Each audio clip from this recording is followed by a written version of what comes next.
जीवन का सबसे कीमती धन क्या होता है? एक शिष्य ने अपने गुरु से सवाल किया। गुरु ने इसका उत्तर देते हुए जवाब दिया कि चाहे मेरे पास पैसे ना हो, चाहे रहने के लिए छत भी ना हो, चाहे कोई सुख सुविधाएं ना हो, लेकिन अगर मेरा शरीर स्वस्थ है तो मैं दुनिया का सबसे धनवान आदमी हूँ। शिष्य ने पूछा कि गुरुदेव, आपकी उम्र 100 साल को पार कर चुकी है और फिर भी आप इतने स्वस्थ हैं। आपकी बुद्धि बड़ी ही तीव्र है और आपका चेहरा भी सूर्य की तरह चमकता रहता है और वहीं पर आपके बदन से भी चंदन सी खुशबू आती है। शिष्य ने कहना जारी रखा कि गुरुदेव, मेरे मन में बहुत बार आया है कि मैं आपसे इसका रहस्य जानूं, लेकिन संकोचवश मैं आपसे पूछ नहीं पाता हूँ। कृपया करके आज मुझे वो साधारण से नियम बताने की कृपा करें जिनसे मैं भी आपकी तरह स्वस्थ और निरोगी रह सकूं। नियम अगर आसान होंगे गुरुदेव तो उसका अनुसरण मेरे माता पिता भी कर पाएंगे, क्योंकि वो बूढ़े हो चुके हैं और वो बहुत जटिल प्रक्रिया नहीं अपना पाएंगे। कृपया करके साधारण से तरीके बताना ताकि कोई भी ग्रस्त आदमी उन नियमों का पालन कर सके। गुरुदेव ने कहना आरंभ किया। सबसे पहले उन्होंने बताया कि सबसे पहले तुम्हें पाचन तंत्र की क्रिया को समझना होगा। जो भी आयुर्वेद का विद्वान होता है वो ये जानता है कि अगर आपका पाचन तंत्र लगातार भोजन पचाने में लगा हुआ है तो स्वाभाविक है कि ऊर्जा की एक खास मात्रा आपके भोजन को बचा रही है। इसी कारण ज्यादा भोजन करने के बावजूद आपका दिमाग और आपका शरीर अपने बेहतरीन स्तर पर काम नहीं कर पाता। तुमने देखा होगा कि भोजन करने के बाद जब पाचन प्रक्रिया शुरू होती है तो हर जानवर नीचे बैठ जाता है। वो बस बैठ जाते हैं क्योंकि दूसरी चीजों के लिए पर्याप्त ऊर्जा नहीं बचती है। चाहे वो मांसाहारी हो या शाकाहारी हो, हर जानवर खाने के बाद नीचे बैठ जाता है और ये इंसानों के लिए भी एक प्राकृतिक जरूरत है। खाने के बाद वो बैठ जाना चाहते हैं क्योंकि दूसरी चीजों के लिए पर्याप्त ऊर्जा नहीं होती। अगर आप अपनी पूरी क्षमता का इस्तेमाल करना चाहते हैं तो आप अपने शरीर को ऐसा बनाकर रखिए कि आप जो भी खाएं, कुछ भी खाएं, तो 1.5 से 2 घंटे के अंदर आपका पेट खाली हो जाना चाहिए।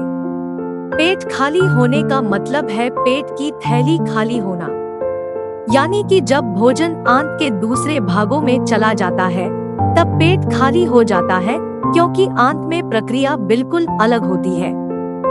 वो पाचन नहीं होता है, वो ऊर्जा को ग्रहण करती है। आंतों द्वारा इस ऊर्जा को ग्रहण करने के लिए ज्यादा ऊर्जा नहीं लगती है, ऊर्जा लगती है पाचन क्रिया में। जब खाना पेट की थैली में मौजूद हो तो बेहतर है कि आप अपनी गतिविधि को कम कर लें। अब अगर सोचिए सारा दिन आपके पेट में खाना मौजूद रहेगा तो आप अपने जीवन की पूरी क्षमता कम कर लेंगे। आप खुद देखिए कि जब आपके पेट में खाना मौजूद होता है तब शरीर कैसा महसूस करता है और जब पेट खाली होता है तब शरीर कैसा महसूस करता है। आप खुद पाएंगे कि आपका शरीर और आपका दिमाग तब बेहतरीन रूप से काम करता है जब आपका पेट खाली होता है। इसका एक पहलू और है। देखिए, हम सब जानते हैं कि हमारा शरीर हर समय नई कोशिकाएं बनाता रहता है और पुरानी कोशिकाएं खत्म करता रहता है, जिससे हमारे शरीर का शुद्धिकरण होता रहता है। लेकिन जब भोजन हमारे पेट में होता है, यानी कि हमारा पेट जब खाली नहीं होता, तो ये शुद्धिकरण 80% कम हो जाता है। वो सारी गंदगी जो शरीर से अपने आप बाहर निकलती थी, अब वो निकलनी बंद हो जाएगी, जो कुछ समय बाद आपके लिए तरह तरह की समस्याएं पैदा करेंगी। देखिए, योग में पेट का हमेशा साफ रहना बहुत ही महत्वपूर्ण होता है। किसी भी पारंपरिक प्रणाली में अगर आप देखेंगे तो आप पाएंगे कि जब भी आप किसी आयुर्वेदिक डॉक्टर या किसी वैद्य के पास जाते हैं तो सबसे पहले वो आपके पेट की सफाई करते हैं, क्योंकि वो जानते हैं कि आपकी ज्यादातर समस्या पेट साफ ना होने की वजह से ही है। सिर्फ एक दिन के लिए अपने पेट को पूरी तरह से साफ करने के बाद महसूस करें कि आपको कैसा महसूस होता है। आप अपने अंदर बहुत हल्का और सुंदर महसूस करेंगे। हर दिन आपको इसी तरह महसूस होना चाहिए। आमतौर पर पारंपरिक रूप से घी को पहले निवाले के रूप में खाया जाता है। घी एक चिकनाई वाला पदार्थ है जो पूरी आहार नली को चिकनाई देता है। आपको सबसे पहले इसे ही खाना चाहिए ताकि यह भोजन के प्रवाह को आसान बना दे। जब आप बहुत मसालेदार भोजन खाते हैं तो उसे खाने से पहले आपके भोजन मार्ग पर घी की परत चढ़ाना बहुत अच्छा होता है। घी का महत्व ये है कि ये आहार नली को साफ रखता है। तो जो व्यक्ति घी का उचित तरीके से सेवन करता है उसका पेट हमेशा साफ रहेगा, क्योंकि वहाँ कुछ नहीं चिपकता। वहाँ कुछ भी लंबे समय तक ठहर ही नहीं सकता। पेट का कैंसर, आंत का कैंसर, आजकल ये बहुत ज्यादा हो रहा है। तो अगर आप एक निश्चित मात्रा में घी का सेवन करते हैं तो ये घटना बहुत कम हो जाती है, लेकिन उसके लिए घी सही गुणवत्ता का होना चाहिए। सही तरीके से गाय या भैंस के दूध से बनाया जाए। अगर घी को उचित तरीके से गाय या भैंस के दूध से बनाया जाए तो इसके कई महत्वपूर्ण फायदे होते हैं। शिष्य ने सवाल पूछा कि गुरुदेव, पाचन क्रिया तुम्हें कुछ कुछ समझ गया हूँ, लेकिन आप ये बताएं कि आपकी तरह सूर्य जैसा तेज पाने के लिए, चमकता हुआ चेहरा प्राप्त करने के लिए क्या प्रक्रिया अपनानी चाहिए? गुरु ने इसका उत्तर देते हुए कहना शुरू किया कि देखिए, आज के समय में बहुत सारे लोग सुबह उठते ही खाली पेट चाय पीते हैं। चमकता हुआ तेजस्वी मुख पाने के लिए हमें कुछ प्रक्रिया नहीं अपनानी।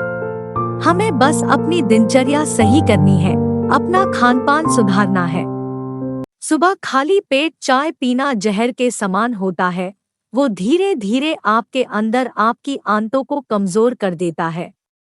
पेट में धीरे धीरे एसिडिटी होने लगती है और अपने आप मन और मस्तिष्क सुस्त पड़ते जाते हैं। सुबह उठते ही तुम्हें तांबे, चांदी या मिट्टी के बर्तन में रखा हुआ पानी पीना चाहिए, लेकिन चांदी और मिट्टी की तासीर ठंडी होती है, इसीलिए कफ, अस्थमा या दमा जैसे रोगी इसका उपयोग ना करें। रात में आपने चांदी, तांबे या मिट्टी के बर्तन में पानी रख दिया और सुबह खाली पेट बिना दांतुन किए हुए उसे पी लिया। शिष्य ने सवाल किया कि गुरुदेव, बिना दांतुन किए हुए अगर हम वो पानी पिएंगे तो हमारा बासी थूक हमारे अंदर ही चला जाएगा। गुरु ने उसे बताया कि वो तो अच्छी बात है, क्योंकि बासी थूक औषधि के समान होता है। गुरु ने चेतावनी दी कि देखिए, जिन लोगों को अल्सर, टीबी या निमोनिया है उन्हें खाली पेट पानी नहीं पीना है। तांबे के बर्तन में रात में रखे हुए पानी में उसके संस्कार मिल जाते हैं। तांबे के गुण उस पानी में आ जाते हैं और वो तांबा हमारे शरीर में जाकर बहुत से लाभकारी फायदे करता है। गुरु ने चेतावनी दी कि अगर मजबूरी ना हो तो प्लास्टिक की बोतल में कभी पानी मत पीना, क्योंकि प्लास्टिक की एक ऐसी संरचना होती है, जब वो गर्म तापमान पर आता है तो प्लास्टिक धीरे धीरे पिघलना शुरू हो जाता है, और जब वो बहुत बारीक स्तर पर पिघलता है तो उसके कारण उस पानी में मिल जाते हैं, जो हमारे शरीर में जाकर कैंसर का कारण बन सकते हैं। देखिए, ये पानी पीने के बाद अपना पेट अच्छे से खाली करने के बाद आप आंवला और सब्जियों का रस पी सकते हैं। आप पीने में कुछ लोगों को थोड़ा कड़वा लग सकता है, लेकिन जहाँ पर शरीर को इतने सारे फायदे हो रहे हो वहाँ पर थोड़ा कड़वापन तो बर्दाश्त किया जा सकता है। गुरु ने बताया कि ये भी सच्चाई है कि हर दिन एक जैसा खाना नहीं खाया जा सकता। तो जिस दिन तुम आंवला और सब्जियों का जूस ना पी सको, उस दिन आपको दही खाना चाहिए। दही बहुत ही बेहतरीन आयुर्वेदिक औषधि के रूप में इस्तेमाल हो सकता है। अगर उसको सही से इस्तेमाल किया जाए तो हमारे शरीर में बहुत सारी बीमारियों को वो जड़ से खत्म कर सकता है। दही की एक पर्याप्त मात्रा लेकर उसमें गुड़, शक्कर या मिश्री का मिश्रण जरूर कर लें, ताकि आपको वो दही खट्टा ना लगे। अगर दही में गुड़ मिलाते हैं तो गुड़ बहुत ज्यादा नया नहीं होना चाहिए। गुड़ जितना ज्यादा पुराना होगा उतना ही लाभकारी होगा और दही को थोड़ा पतला कर ले। पतला होने के बाद वो आसानी से हमारे शरीर में जा सकता है और उसको पचने में भी ज्यादा ऊर्जा शरीर को नहीं लगानी पड़ती। आयुर्वेद के गणित के हिसाब से अगर आप सुबह इन प्रक्रियाओं का पालन करते हैं तो आपके चेहरे का तेज बढ़ने लगेगा, उस पर चमकाने लगेगी।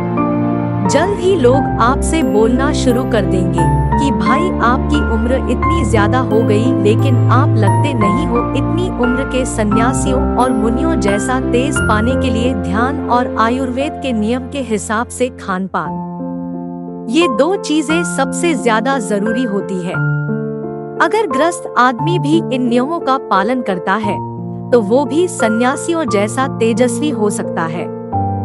शिष्य ने आखिरी प्रश्न किया कि गुरुदेव मुझे यह दो नियम तो अच्छे से समझ में आ गए हैं। पहला नियम, अपने पेट को खाली रखेंगे तो हर बीमारी से मुक्त रहेंगे। दूसरा नियम कि हम अपने चेहरे पर ओज और तेज कैसे प्रकट कर सकते हैं। बस एक आखिरी समस्या का समाधान और करवाना है।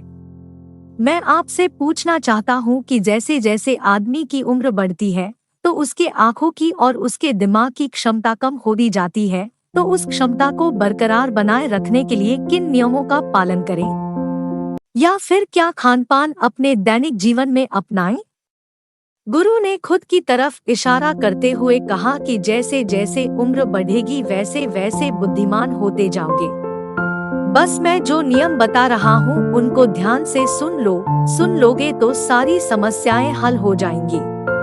सबसे पहले सफेद कद्दू के औषधीय गुणों के बारे में जानो। आयुर्वेद के गणित के हिसाब से सफेद कद्दू का जूस कैंसर को मिटाता है और साथ ही दिमाग की तीक्ष्णता को बढ़ाता है। तीक्ष्णता यानी कि तेज बारीक बुद्धि, लेकिन ये समझ लेना कि सफेद कद्दू का जूस ठंडा होता है, इसीलिए अस्थमा और जिनको सर्दी जल्दी पकड़ लेती हो ऐसे लोगों को सफेद कद्दू के जूस का सेवन नहीं करना है। दिमाग और आँखों को तेज करने के लिए जो अगला नुस्खा मैं बता रहा हूँ वह हर कोई कर सकता है, बल्कि हर किसी को करना चाहिए। 5 देसी बादाम की गिरी, जो छोटी वाली होती है क्योंकि वही देसी होती है, बड़ी वाली में इतने गुण नहीं होते हैं, इतना छोटी वाली गिरी में होते हैं। 5 छोटी बादाम गिरी और 1 अखरोट रात को पानी में भिगो दो, सुबह उनके छिलके उतारो और उन्हें किसी पत्थर के खरल में, याद रखना पत्थर का खरल, किसी ऐसे वैसे बर्तन में नहीं, क्योंकि इससे उसकी गुणवत्ता खत्म हो जाती है। उस पत्थर में ये डालने के बाद उसे मथना शुरू करो। धीरे धीरे जब आप उसे पिसेंगे तो वो बारीक होने लगेगा और उसके बाद उसमें दूध डालना शुरू करो। ऊपर से दूध गाय का होना चाहिए, वो सबसे ज्यादा बेहतरीन रहेगा दिमाग के लिए। इस्तेमाल करने को भैंस या बकरी का भी कर सकते हैं, लेकिन गाय का दूध सबसे ज्यादा महत्वपूर्ण हो जाता है। जब दिमागी समस्याओं के बारे में बात आती है तो अब उस बादाम और अखरोट को दूध के साथ पीसना शुरू करो। धीरे धीरे जितना आप पीसेंगे उतनी उसकी गुणवत्ता बढ़ती जाएगी।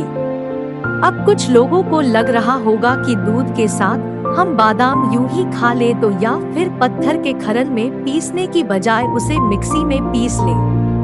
तो मैं बताता चलूं कि पत्थर के खरल में उसे पीसने के बाद उसकी गुणवत्ता 100 गुना ज्यादा बढ़ जाती है। अच्छे से गाय के दूध में पीसने के बाद जब आप इसका सेवन करेंगे तो आपकी आंखें और आपका दिमाग, इनके लिए ये बहुत ही लाभकारी रहेगा। जिन लोगों को भूलने की समस्याएं होती हैं, जो छोटी छोटी चीजें रखकर भूल जाते हैं, जो लोग दिमागी रूप से परेशान रहते हैं, तनाव बना रहता है, चीजों के बारे में ज्यादा सोचते रहते हैं, ऐसे लोगों के लिए ये एक ठंडाई का काम करेगा। उनके दिमाग में एक ठंडक पहुंचाएगा, जिससे उनका दिमाग अपने बेहतरीन स्तर पर काम कर पाएगा। शिष्य ने ये नियम अच्छे से कंठस्थ कर लिए और उसके बाद घर जाने के लिए अपने गुरु से आज्ञा मांगी। शिष्य अपने गुरु से आशीर्वाद लेकर अपने घर की तरफ प्रस्थान कर गया। तो दोस्तों, कैसी लगी आज की कहानी? अपनी राय हमें कमेंट में जरूर बताएं। अगर अच्छी लगी हो तो इस पोस्ट को और लोगों के साथ शेयर करें।